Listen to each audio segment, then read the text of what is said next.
এটা বাংলাদেশের জাতীয় দাবি এবং জনগণের যে আকাঙ্ক্ষা, সেই আকাঙ্ক্ষা থেকে উত্তরণের জন্যই দাবি। এখন কোনো গোষ্ঠীর নিজস্ব দলীয় স্বার্থে বা ক্ষমতার মোহের কারণে যদি এই দাবি আটকে যায়, এটা এমন না যে এই দাবি কখনোই পূরণ হবে না। শেখ হাসিনা সরকারও মনে করেছিল সেই সময় অনেক দাবি, কোনো দাবি কিন্তু পূরণ হয়নি, এবং মনে করেছিল তিনি যা বলবেন সেভাবেই আসলে জাতি এবং রাষ্ট্র চলবে, কিন্তু শেষ পর্যন্ত কিন্তু হয়নি। জনগণ কিন্তু রাস্তায় নেমে এসেছিল এবং জনগণ 5ই আগস্ট তাদের নিজস্ব জনগণের যে ক্ষমতা, সেই ক্ষমতা কিন্তু দেখিয়েছে এবং সেই রাষ্ট্র কাঠামোর অঙ্গীকার বা আকাঙ্ক্ষা। মোটা দাগে আমরা জাতীয় নাগরিক পার্টি বলেছি যে আমরা রাষ্ট্রের মৌলিক সংস্কার, যে সংস্কারের মাধ্যমে ফ্যাসিবাদী ব্যবস্থার বিলোপ, স্বৈরতান্ত্রিক রাষ্ট্র কাঠামোর পরিবর্তন করে আমরা একটা গণতান্ত্রিক রাষ্ট্রে প্রবেশ করতে পারবো, এটা আমাদের মোটা দাগে উদ্দেশ্য।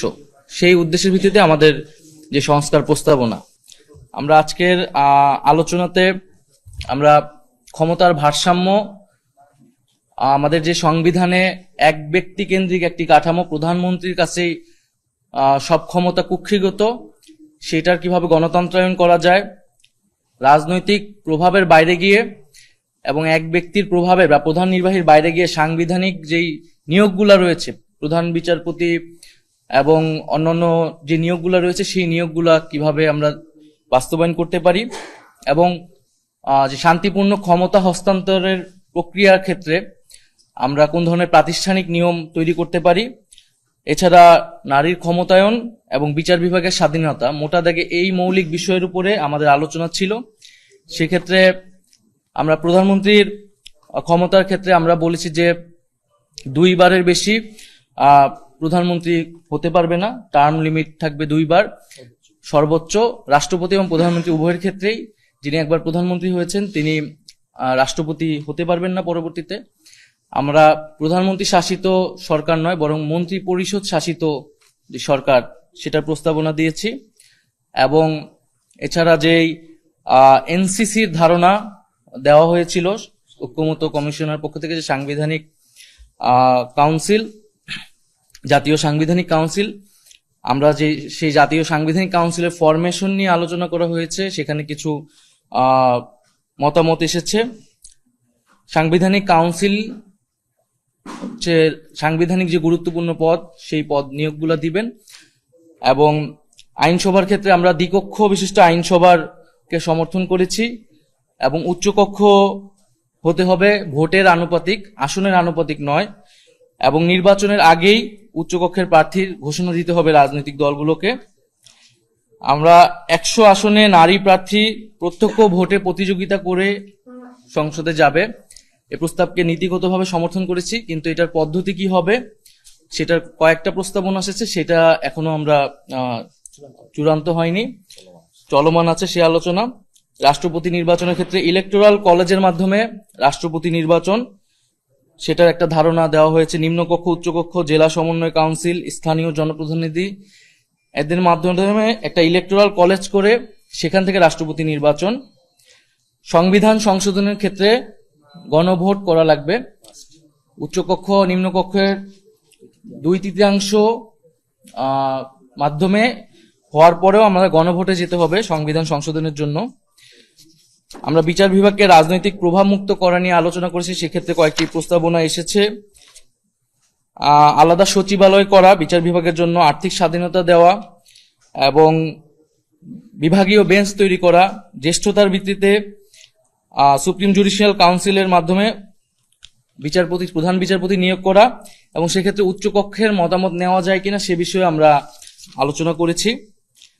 সংবিধানের মূলনীতি বিষয়ে আমরা আলোচনা করেছি, যে আমরা দেখেছি যে বিভিন্ন সময়ে সংবিধানে দলীয় মূলনীতির মাধ্যমে আসলে নিজেদের দলীয় রাজনৈতিক অবস্থানকে চাপিয়ে দেওয়া হয়েছে। ফলে আসলে আমরা সংবিধানে মূলনীতির প্রয়োজন আছে কিনা সেই প্রশ্ন রেখেছি, যে এই মূলনীতির কাঠামোর বাইরে আমরা অন্য কোনো কাঠামো ভাবতে পারি কিনা।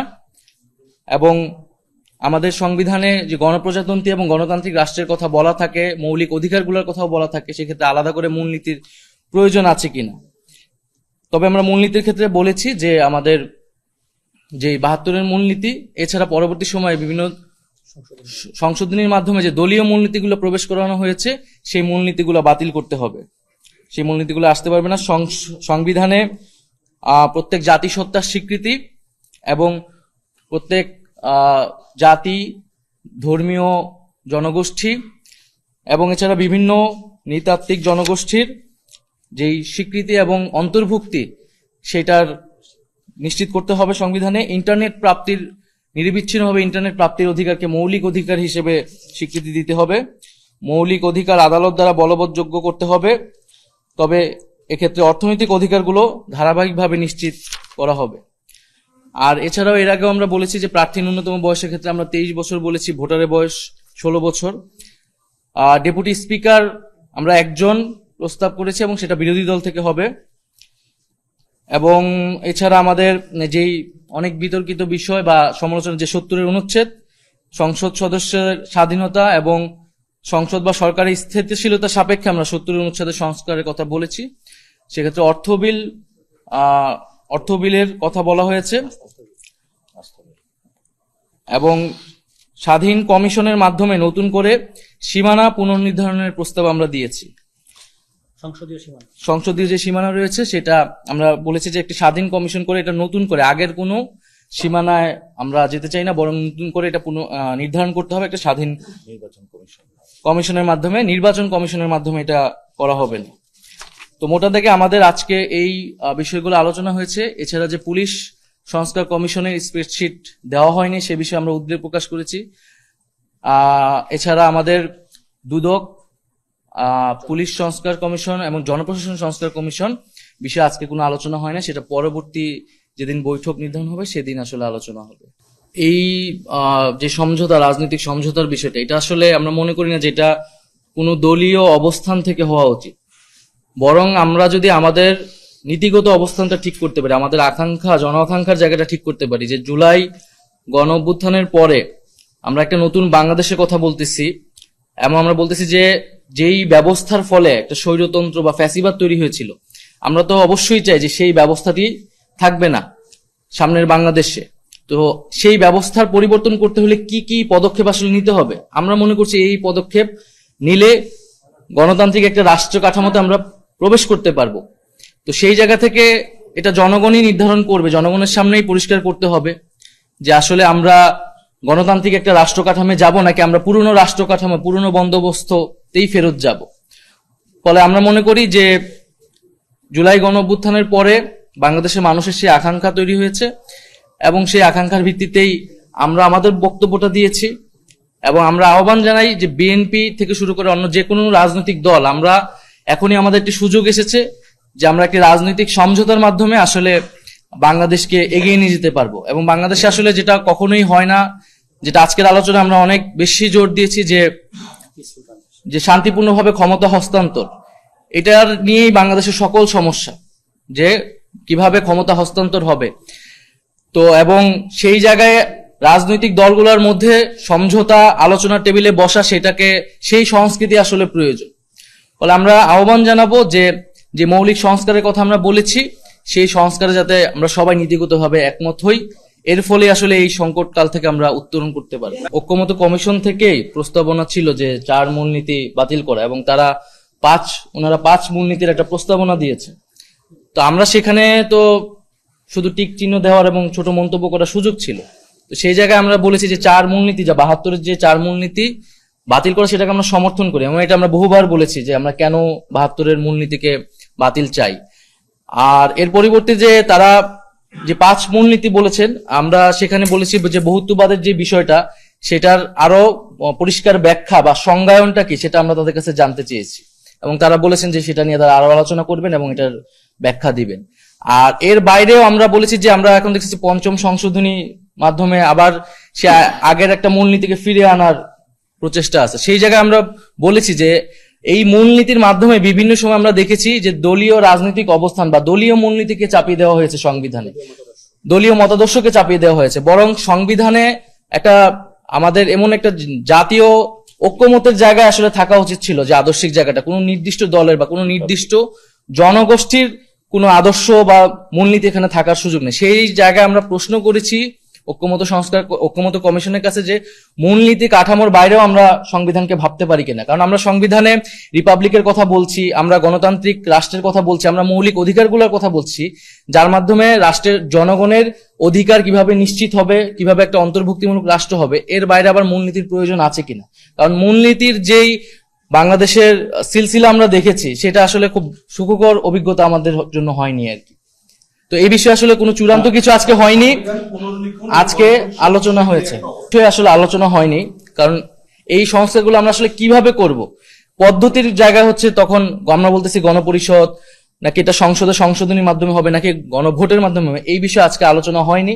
আমাদের পূর্ব অবস্থান তো এটা যে গণপরিষদের মাধ্যমে হতে হবে, এবং আজকে শুধু আসলে কি কি সংস্কারে আমরা ঐক্যমত হইতে পারি সেই বিষয়টা আলোচনা হয়েছে। 100 জন নারী প্রার্থীর, আলাদা করে নারী প্রার্থী যে প্রত্যক্ষ ভোটে প্রতিদ্বন্দ্বিতার বিষয়টা আমরা নীতিগতভাবে এটা ঐক্যমত পোষণ করেছি, কিন্তু তাদের এটার পদ্ধতি কি হবে, যেরকম কয়েকটা প্রস্তাবনা এসেছিল যে 400 আসনের মধ্যে সেটা ঘূর্ণায়মান পদ্ধতিতে হবে কিনা, আবার 400 আসনের মধ্যে প্রতি 3টা আসনে 1টা আসন করে, এরকম কিছু প্রস্তাবনা ছিল, কিন্তু এই বিষয়ে আমরা চূড়ান্ত কোনো সিদ্ধান্তে আসতে পারিনি। মানে আমরা নীতিগত সিদ্ধান্তে একমত হয়েছি, আমরা ভেবেছি আমরা আমাদের জায়গা থেকে এটি ভাববো এবং পরবর্তীতে জানাবো। হ্যাঁ, সরাসরি নির্বাচনের মাধ্যমে, আগের যেটা সেটাকে অবশ্যই বাতিল করতে হবে। সরাসরি নির্বাচনের মাধ্যমে 100 আসনে আমাদের নারী নেতৃত্ব, নারীর ক্ষমতায়ন করতে হবে। আমরা মনে করি যদি এই মৌলিক সংস্কার না হয় তাহলে আসলে আমাদের কোনো পরিবর্তনই রাষ্ট্র কাঠামোর আসলে হবে না। ফলে এটা করেছে, এবং এখন যদি আমরা সেই তার জনগণের আকাঙ্ক্ষা, গণঅভ্যুত্থানের আকাঙ্ক্ষা, সেটা থেকে যদি আমরা সরে যাই বা কেউ কোনো গোষ্ঠী সরে যায়, তাহলে জনগণ যে আবার রাস্তায় নামবে না তার কিন্তু কোনো নিশ্চয়তা নেই। ফলে আমরা মানুষের উপরে, জনগণের উপরে এবং জুলাই গণঅভ্যুত্থানের যে শক্তি তাদের উপরে আস্থা রাখতে চাই, এবং আমরা মনে করি এখনো আমাদের সম্ভাবনা বা সুযোগ হারিয়ে যায়নি। আমরা যে কথাটি এসেছিল যে আসলে দুই প্রান্তে যদি চলে যায় তাহলে আসলে কিভাবে সমঝোতাটি হবে, তো সেটার জন্য আমরা মনে করি আলোচনার কোনো বিকল্প নেই, এবং আলোচনার জন্য আমরা সবসময় উন্মুক্ত। এবং শুধু ঐক্যমত কমিশন না, আমরা নিজেদের দলীয় উদ্যোগেও আসলে এই আলোচনার পথটি খোলা রাখতে চাই। আমরা রাজনৈতিক দলগুলোর সাথে সবার সাথে বসবো এবং নিজেদের মধ্যে আলোচনা করব, কারণ আমরা মনে করি যে রাজনৈতিক দলগুলো যদি নিজেরা সমঝোতায় আসতে পারে তাহলেই আসলে সেটা রাষ্ট্রের জন্য কল্যাণকর, এবং সেক্ষেত্রে কোনো বিরাজনীতিকরণের সুযোগ বা অরাজনৈতিক কোনো ফ্যাক্টর এখানে কাজ করার সুযোগ আসলে থাকে না। কারণ রাজনৈতিক দলগুলো যদি নিজেদের মধ্যে সমঝোতা করতে না পারে তাহলে